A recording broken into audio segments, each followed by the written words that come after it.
De acuerdo a una gran cantidad de libros masónicos, la masonería se trata básicamente de una asociación iniciática de personas que profesan principios de fraternidad mutua, usan emblemas y signos especiales y se agrupan en entidades llamadas logias.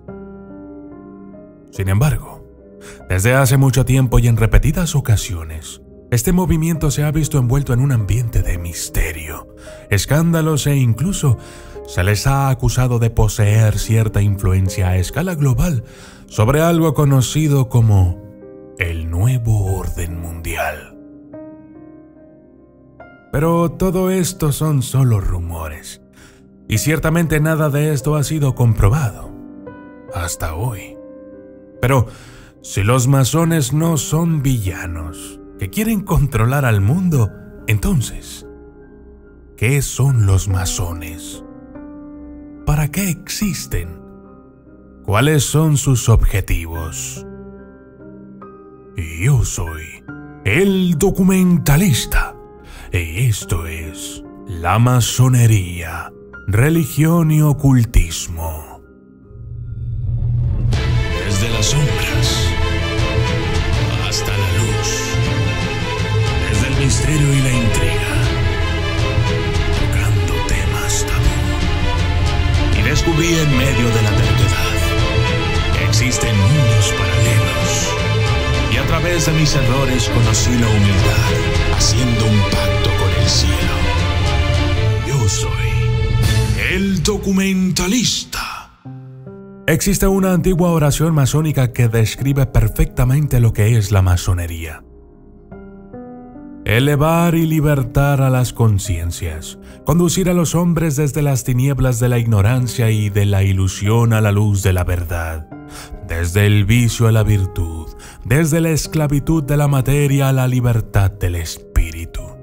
Ha sido siempre y es constantemente la finalidad de estos seres superiores, de estos verdaderos maestros incógnitos en sus actividades en el mundo.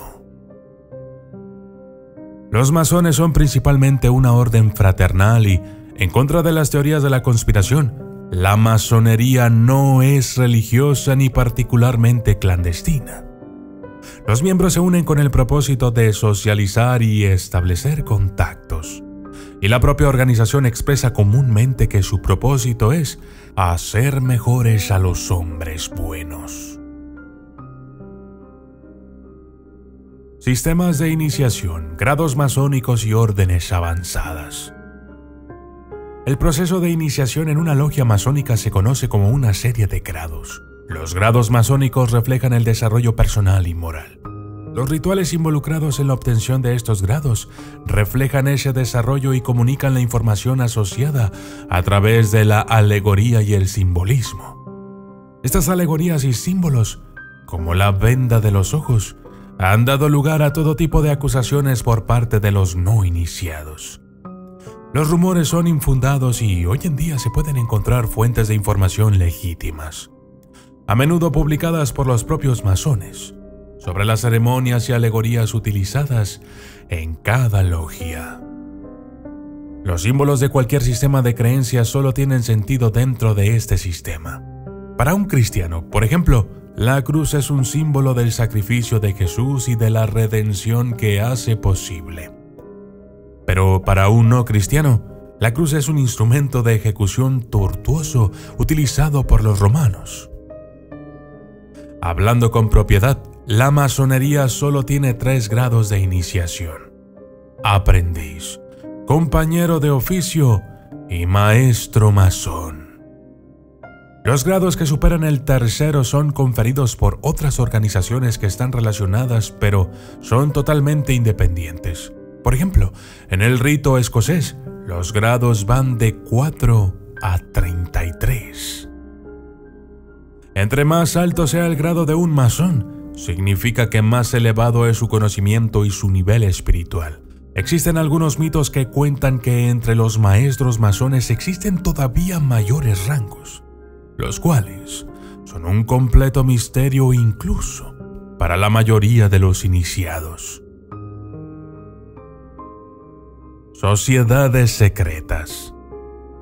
Los masones mantienen algunas de sus actividades cerradas a los no iniciados. Esta política ha llevado a muchos a etiquetarlos como sociedad secreta, lo que a su vez abre a la masonería a una variedad de teorías de conspiración. De este modo, podemos decir que son los mismos masones quienes han contribuido en gran parte a que sean vistos como sociedades herméticas, secretas e incluso malignas. Pero repito, nada de esto ha sido comprobado. En realidad, hay un gran número de organizaciones que mantienen al menos algunos aspectos de sus actividades en secreto, no solo los masones, ya sea por la privacidad de sus miembros, por secretos comerciales o por muchas otras razones. Incluso se podría decir que algo tan inocuo como una reunión familiar está cerrada a los no miembros de esa familia, y sin embargo, nadie suele sospechar de ellos. Aspectos religiosos de la masonería. La masonería reconoce la existencia de un ser supremo, y a los nuevos miembros se les exige que juren que tienen esa misma creencia. Sin embargo, más allá de eso, la masonería no tiene requisitos religiosos, ni enseña creencias religiosas específicas. De hecho, ni la política ni la religión se discuten en una logia masónica. En resumen, la masonería no es una religión. Irónicamente, la afirmación de la creencia en un ser supremo puede haber sido añadida originalmente no para controlar las creencias de los miembros, sino para refutar la acusación de que los masones pudieran ser ateos.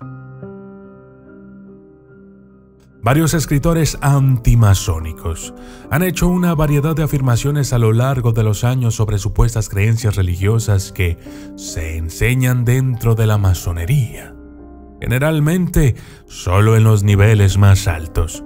De donde obtienen esta información suele ser bastante vaga y a menudo no se menciona en absoluto.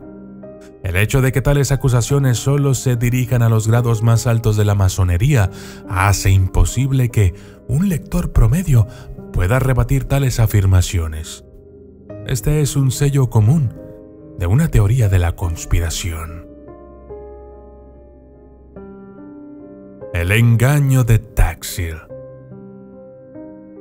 Muchos de los rumores que rodean a la masonería provienen del engaño de Taxil, promovido por Leo Taxil a finales del siglo XIX como una burla tanto a la masonería como a la Iglesia Católica, que se opone oficialmente a la masonería. Taxil escribió bajo el seudónimo de Diana Vaughan, afirmando que habría retosado con demonios como masón antes de ser salvado por la intercesión de un santo. La historia se ganó los elogios del Vaticano, tras lo cual Taxil confesó que Vaughan era imaginaria y que sus detalles eran inventados. Los escritos antimasónicos suelen afirmar que los masones honran a Lucifer como el dios del bien mientras condenan al dios cristiano como el dios del mal. Este concepto fue atribuido originalmente a Diana Vaughan por otra publicación y, por lo tanto, se considera parte del engaño de Taxil. Ocultismo y masonería. Ocultismo es un término increíblemente amplio, y los diferentes usos de la palabra causan mucha confusión. No hay nada amenazante en la palabra en sí, aunque mucha gente cree que sí, creyendo que todo lo oculto debe tener que ver con ritos satánicos, demonios y magia negra, etc. En realidad, los ocultistas somos un grupo mucho más amplio de personas que buscamos conocimientos ocultos, a menudo de naturaleza espiritual, a través de una gran variedad de métodos, la mayoría de ellos benignos. Pero incluso si hay aspectos ocultos en la masonería, eso no debería implicar nada positivo o negativo sobre ellos. Los antimasones a menudo señalan que han existido un gran número de ocultistas que también fueron masones, y que por lo tanto los masones son ocultistas todos ellos. pero eso es una especulación absurda. Es cierto que los rituales de iniciación de muchos grupos ocultistas del siglo XIX y XX guardan similitudes con algunos rituales masónicos. Es evidente que estos grupos encontraron aspectos del ritual francmasónico eficaces para transmitir ciertas ideas, pero el ritual francmasónico también fue copiado por una variedad de otras organizaciones sociales, por lo que claramente atrajo una amplia gama de personas, y no solo a los ocultistas. Yo soy el documentalista.